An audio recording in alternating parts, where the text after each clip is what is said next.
Bismillahi malatiga don kibaru kɛnɛ kan bi ye tarata ye mɛ kalo tile 4 an ka foli bɛ aw bɛɛ lajɛlen ye kabini aw sigiyɔrɔ la bi kibaruya minnu b'an bolo ka dɔ kulo kan o de ka fɔ Koro mara la ko dugu dɔ kɔni bɛ yen nɔ ko banbagatu kɔni kelen bɛ ka ye lamini kosɛbɛ. Ayiwa kibaruya minnu sera ma o koɲa la olu yɛrɛ na ka fɔ ko min ye mɛ kalo tile 2 kɔnɔna ye ko dugu dɔ bɛ Koro fanfɛ ni ale kɔni tɔgɔ ye Dinankuru ye ko Dinankuru dugu kɔnɔna la ko banbagatu kɔni kelen don ka yen dugu lamini ko mɔgɔ tɛ don mɔgɔ tɛ bɔ. Ayiwa a yɛrɛ ka fɔ ko o kun tɛ dɔwɛrɛ ye ko de ka fɔ dɔgɔkun tɛmɛnen ye ko an ka finitigiw ka baara dɔ sen fɛ olu ni majugu ninnu kɔni karila ɲɔgɔn na ni finitigiw ye maa caman kɔni faga ni majugu ninnu kɔni na. Ayiwa ko o de sababuya la ni majugu ninnu kɔni dimina ko ka na Dinankuru dugu kɔni lamini ka fɔ ko mɔgɔ tɛ bɔ mɔgɔ tɛ don. An bɛ wagati min na ko bi finitigiw kɔni bɛ Dinankuru dugu kɔnɔna la nka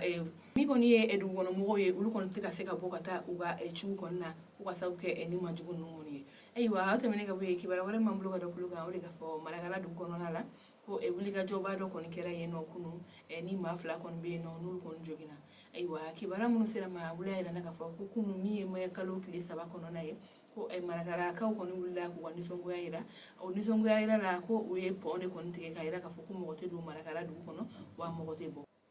Ayiwa u y'a yira ka fɔ ko olu kɔni nisɔngoyalen don kosɛbɛ ko ka fɔ min ye nin wagati in na sɛbɛnkura minnu bɔra ko ka yɛlɛmali don an ka jamana sigidaw la ni ka dugu dɔw kɔni b'u nɔ la sabula ko dugu dɔw kɔni tun bɛ yen nɔ ko olu dɔw kun ye cercle olu kɛra région ye. Ayiwa ko o jaabi labanw de kɔni bɔra an ka jamana kɔnɔ o hukumu kɔnɔna la Marakalakaw kɔni bɔra ka yira ka fɔ ko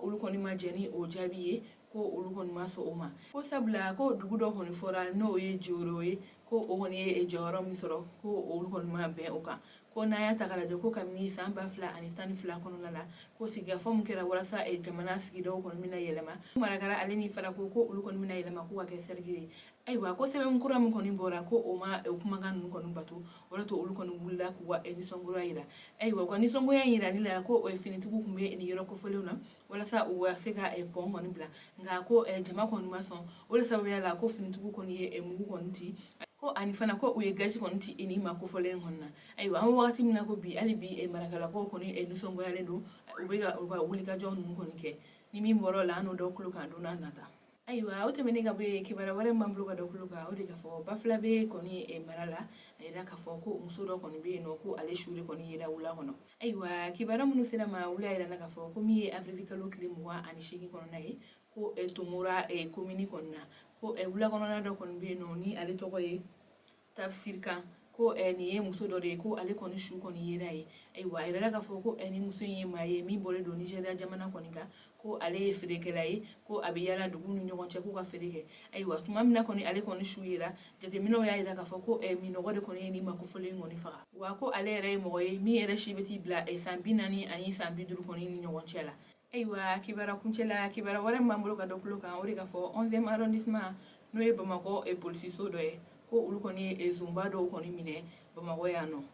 Ayiwa kibaruya minnu sera ma olu y'a yira na ka fɔ ko Bamakɔ kin dɔ bɛ yen nɔ ni an b'a fɔ o ma Yirimajɔ ko o sira kɔni na ni échangeur kura kɔni bɛ ka jɔ yen nɔ ko nin ye maa dɔw de ye olu kɔni tun bɛ t'u jɔ nin yɔrɔ kɔfɔlenw na ko ka bin mɔgɔw kan k'u ka moto minɛ u la ko an'u bololafɛn. Tuma min na nin waleya in kɔni cayara nin yɔrɔ kɔfɔlenw na ko maa dɔ kɔni bɛ yen nɔ ale kɔni kɛra sababu ɲuman ye ka 11e polisiso maaw kɔni wele ka kibaruya kɔni da olu kulo kan. Ayiwa ko tuma min na kibaruya kɔni dara olu kulo kan ko avril kalo tile 26 kɔnɔna la olu kɔni ye sen fa ka se nin yɔrɔ kofɔlen in na. Ayiwa ni finitigi ninnu kɔni selen nin yɔrɔ kofɔlen na ko u nana kameleni 3 kɔni minɛ ka yira ka fɔ ko siga kelen don u la ko kelen kɔni bɛ yen nɔ ni ale tɔgɔ kɔni tun ye Dɛribi ye ko finitigi ninnu kɔni sen fɛ ka taa ale kɔni fɛ yen nɔ ka taa sɛgɛsɛgɛli caman kɔni kɛ sɛgɛsɛgɛliw kɔnɔna la a yirala ka fɔ ko moto 2 kɔni yera ale fɛ yen ani min ye marifa 1 ye ko u ye nin maa 3 ninnu bɛɛ kɔni cɛ ka taa n'u ye polisiso la ka taa ɲininkali caman kɔni k'u la ɲininkaliw sen fɛ u y'a yira ka fɔ ko awɔ ko olu ka baara de ye k'u ka mɔgɔw lajɔ ko k'u ka moto minɛ la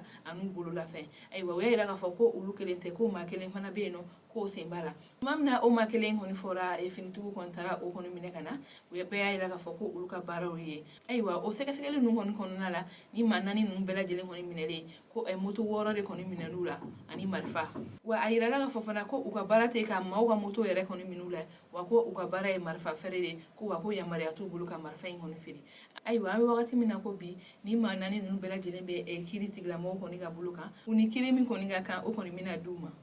ayiwa an balimaw ni ne kɔni kun ye an ka bi don kibaru ye ka da kulo kan aw ni ce aw ka kulomajɔ la aw k'an bɛn don n'a nata